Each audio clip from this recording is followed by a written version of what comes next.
I don't like lying.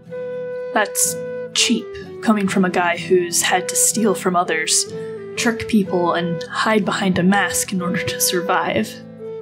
Still, I don't like lying. At least the lie we told today, anyway.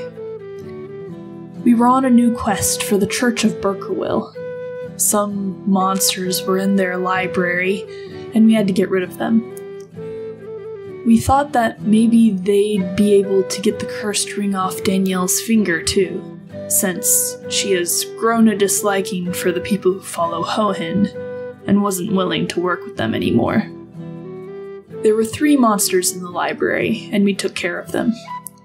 Big, black creatures with green, bulbous eyes that could melt into the shadows. But that wasn't the only thing we found back in the library. There was a guy there. A guy who wasn't supposed to be there. Danielle knew him, called him Choni. Apparently, she had been looking for him and a few of her other friends that had disappeared. He was beat up pretty badly. I would have felt sorry for the guy if he hadn't pulled a knife on Danielle. He wanted the ring so badly that he wanted to cut off her finger. Granted, I have said the same thing, but I wouldn't have ever done it without Danielle's say-so. He attacked her. Some friend she's got. But no, he had a good reason for it, or so Danielle claimed. After we had taken care of the shadow monsters, she did nothing but defend her attacker. He had taken books from the library. We had promised not to touch any of the books in the Burkerville library, and yet this punk was above all the promises we made, according to Danielle. They were in his bag, and I'm sure he would have run with them were I not a big pile of snakes guarding the exit. Everyone kept saying how we should let him go. Just get away with stealing from these nice people, whose goddess seemed kind to everyone.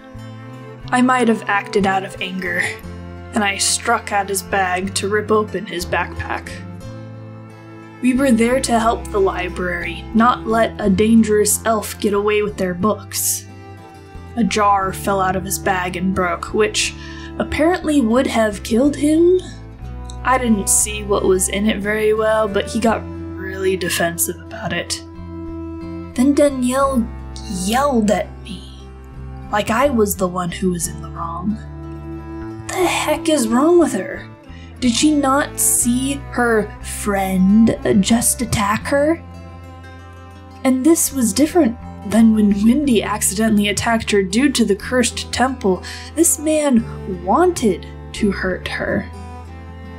She knew the promises we made to the people of Burkerville, that we weren't supposed to touch the books. That if we needed to move the books, we had to get someone.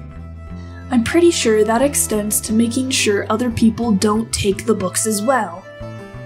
But no, I'm the bad guy, like I've always been. Ultimately, the creep got his way. He turned invisible and snuck out with the books in tow. I didn't see him leave. I got mad and waited for everyone else by the door, letting them decide what to do with him. I heard Choni yelling at Danielle afterward, shouting about how she wasn't a friend at all. I may not be a smart hermit who lived alone in the forest, but even I know friends don't attack other friends. Still, it made Danielle cry and made me feel bad for her. I guess that's why I was quiet for the rest of the day and went along with our story, our lie.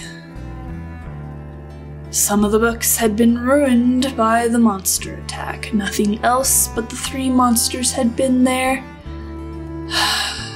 I felt disgusted as I told the head of the church that. I haven't lied before like this, or at least didn't feel as much regret for a lie as I do now.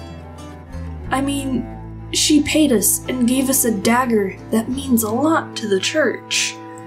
I took the dagger from the rest of the party. Should the Church of Berkewil find out about our lie and demand the dagger back, I know I won't hesitate. If they don't, I'll probably give it to Koyu. I know how to use daggers, but they're not my favorite thing.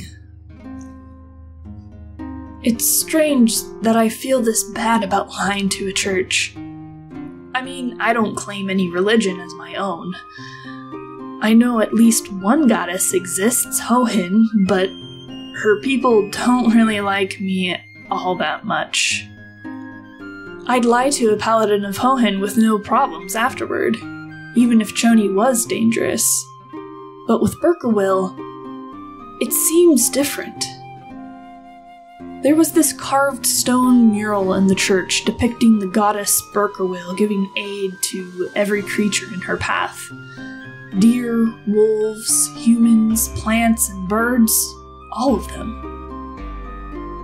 The head of the church told us that Berkewil descended down to the mortal realm to aid and guide beings that would eventually die. She loved those beings, and everyone was welcomed. I don't know if Berkewil exists, but being welcomed by people sounds nice. Berkewil, as the head of the church described her, sounded nice. They were nice. And we lied to them. They even managed to remove the cursed ring Danielle had, and we still lied to them.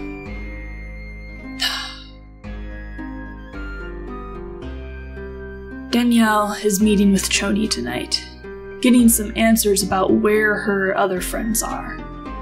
I hope Danielle's other choices and friends are better, and Choni stops being such a prick about answering questions. He told her to come to the docks alone, but fat chance of that. Calypso and I will be in the polluted river by the docks, and Koyu and Windy will be around on land. If he lays a finger on her, I will destroy whatever is in that little jar of his. I hope Danielle knows what she's doing. I don't know if she does. And that scares me because she's one of the smartest people I know. Silly, maybe in a bit over her head, but smart. I'll stand by her despite what happened at the church library. I've got a feeling that she's going to need help dealing with her lost friends and finding them. To abandon her now would make me no better than Choni. In a way, she was abandoned too, I guess. I feel bad for her. She really is nice when she wants to be. Maybe by the end of the night, I'll have learned something about Choni, and maybe I was wrong to be angry with the guy. Nope, I don't regret a thing. Choni's a prick, and I do not like him.